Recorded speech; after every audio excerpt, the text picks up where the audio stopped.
যখনই বাসায় কোনো মেহমান চলে আসে আমি একেবারেই টেনশনে পড়ে যাই দ্রুত কিভাবে কি রেসিপি বানিয়ে ফেলবো। তো এদিকে ফুটন্ত গরম পানির মধ্যে আমি এই উপকরণগুলো দিয়ে দিয়েছি। আর চলুন এই উপকরণগুলো কি কি দিচ্ছি একবার বলে নিই। এখানে সসেস দিয়েছি, মাশরুম দিয়েছি, চিকেন দিয়েছি আর চিংড়ি মাছ দিয়েছি। এই সবগুলো উপকরণ কিন্তু সেদ্ধ করে নেব এবং এত অল্প সময়ে যে আমি গেস্টদেরকে এত সুন্দর রেসিপি বানিয়ে পরিবেশন করতে পারবো নিজেও ভাবতে পারিনি। কারণ গেস্টরা মানেই একটা আপন মানুষজন বা পছন্দের মানুষজন, তাদেরকে একটু ভালো কিছু সার্ভ করব, এটা দিতে পারলেও আমারও ভালো লাগে।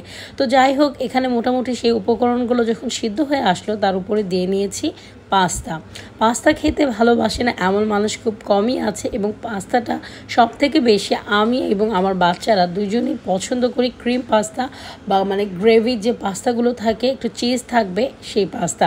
তো এখানে পাস্তাগুলো সিদ্ধ হওয়ার জন্য ভালো মতন প্রথমে একটু তেল আর লবণ অবশ্যই অ্যাড করব, কারণ পাস্তাগুলো যেন একসাথে লেগে লেগে না যায়, আঠালো ভাবটা যেন কেটে যায়, এই জন্য অবশ্যই কিন্তু আমরা তেল দিয়ে নিয়েছি। তো এদিকে সবগুলো উপকরণ ভালো মতন সিদ্ধ হয়ে যাবার পরে এখানে আমার উচিত ছিল বাটারটা দিবার, কিন্তু বাটার যেহেতু আমার ছিল না আমি এটা অয়েল দিয়ে করে নিয়েছি।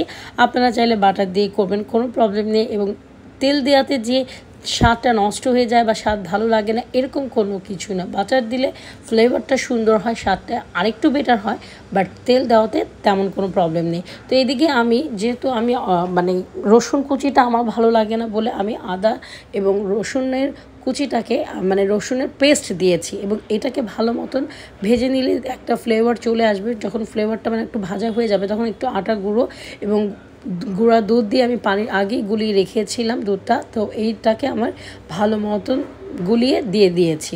তো এখন এই সবগুলো উপকরণ যতক্ষণ না গলে যায় ততক্ষণ ওয়েট করতে হবে। আর এদিকে একটু গার্লিক ক্রিমি সসটা আমি অ্যাড করে নিয়েছি। এটা বাসায় যাদের আছে তারা অ্যাড করবে, না চাইলে কোনো প্রবলেম নেই।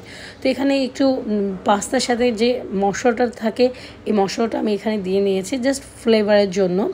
এরপরে আমি এখানে আগার যে না এটা অরিগ্যানো বলে, সরি, তো অরিগ্যানো আমি অ্যাড করেছি। তো এইদিকে তারপরে গোলমরিচের গুঁড়ো দিয়ে নিয়েছি। এই সবগুলো উপকরণ মাঝে মাঝে না আমি অনেক রেসিপি বলতে গেলে ভুল টুল বলে ফেলি, তো এই ব্যাপারগুলো আপনারা স্কিপ করে নেবেন। আসলে আমাদের মাথায় থাকে তাড়াতাড়ি সব উপকরণগুলো বলার, তো অনেক সময় এলোমেলো করে ফেলে। তো ওখানে আমি চিজ দিয়ে নিয়েছিলাম, গতবার এটাকে আমি মেয়োনিজ বলেছি, আসলে এটা চিজ ছিল। তো চিজটা যখন একটু আস্তে আস্তে থাকবে এর মধ্যেই পাস্তাটাকে দিয়ে নিব। আর পাস্তার মধ্যে কিন্তু সবগুলো উপকরণ ছিল, সসেস, চিংড়ি মাছ, মাশরুম। আমি মাশরুম এবং সসেসটাকে কেটে নিয়েছি। তো আপনারা এটা খেয়াল করতে পারছেন যে সসেসগুলো এখন ছোট ছোট হয়ে আসছে। এরপরে আমি এখানে সয়া সস অ্যাড করেছি, একটু টেস্টিং সল্ট, এবং দেখা গিয়েছে এই জিনিসগুলো আবার উপর থেকে দিয়ে নিয়েছে। এবং দেখতে পাচ্ছেন চিজটা যখন গলতে শুরু করে এবং একটা সুন্দর পারফেক্ট কালার চলে আসে বা মানে লুকস চলে আসে, তো এই দুইটা দেখতে ভীষণ রকম ভালো লাগে। এখন এটা হওয়ার অপেক্ষা এবং এতটা লোভনীয় হয়েছিল খেতে এবং এত অল্প সময়ে আমি এই পাস্তাটা রান্না করে ফেলেছিলাম যেটা কি না মানে বলার বাইরে, এবং খুব দ্রুতই আমি মেহমানদেরকে বা গেস্টদেরকে সার্ভ করতে পেরেছি। সবথেকে মজার বিষয় হলো এখানে আমি এখন মেয়োনিজ অ্যাড করে দিচ্ছি। আর এই মেয়োনিজটা খুবই মানে গ্রেভি ছিল বলতে, একটু মানে অনেক মেয়োনিজ একটু পাতলা বা ঘন থাকে, এটা একটু ঘন মেয়োনিজটা ছিল। এবং উপরে দিবার পরে আরও পাস্তাটাকে ক্রিমি লুকস একটা দিচ্ছে। তো এটা চাইলে আপনারা অনেকে ক্রিমও অ্যাড করতে পারেন। তো এখানে আমি জাস্ট মেয়োনিজটা যেহেতু আমার অনেক গ্রেভি বা ঘন ছিল এই জন্য আর আমি কোনো ক্রিম অ্যাড করিনি। এবং দেখতে পাচ্ছেন এত সুন্দর একটা পারফেক্ট লুক চলে আসছে এবং চিজগুলো এত ভালো লাগছে দেখতে।